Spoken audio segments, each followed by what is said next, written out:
most of my flowers down here, I want to make sure that it's fairly dark in this area, because if it's not, you won't see the flowers the way I want you to see the flowers. So this area is going to be relatively dark in this area here. I want to really showcase.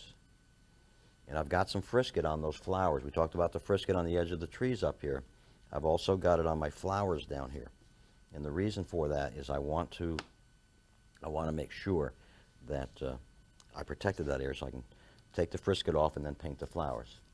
I'll come in with a little bit more of my darker. This is a darker green. I had some lighter green that I sprayed in a couple of areas, but now I'm putting a little bit of the darker green in here and there, just for a little texture.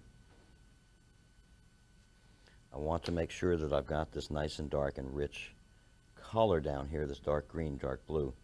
For the same reason I just mentioned, I've got some flowers here. So for them to showcase, so that you can see them, it has to be solid dark area here, otherwise they won't pop out, so to speak. Okay, now I've got the color on my paper the way I want it. I'll come back in and spend a little more time with this area here in the grass area. But for the meantime, what I want to do is I want to take and dry this whole area first, take the frisket off of my trees and complete that. Then we'll complete this area at the bottom. Let me go ahead and take a moment and dry this.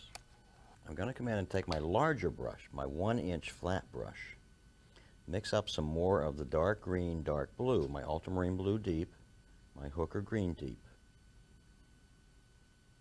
And I'll come down in this area and just put in a darker value of color here. And again, the reason for it is if I don't, then those areas where I have the frisket on my flowers here will not show very brightly. There's going to be some contrast. If the flowers are light and the grass area is light, you're not going to see the flowers very well. Just take and pull some of that color away with just water on your brush.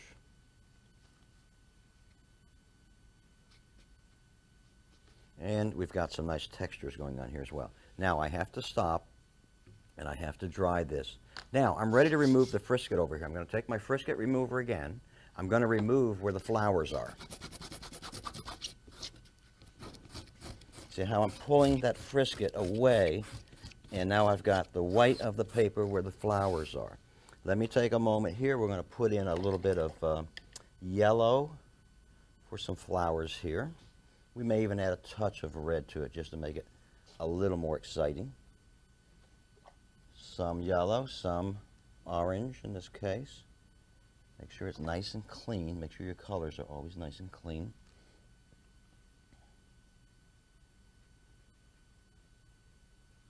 We'll add just another little touch of orange, not too orangey.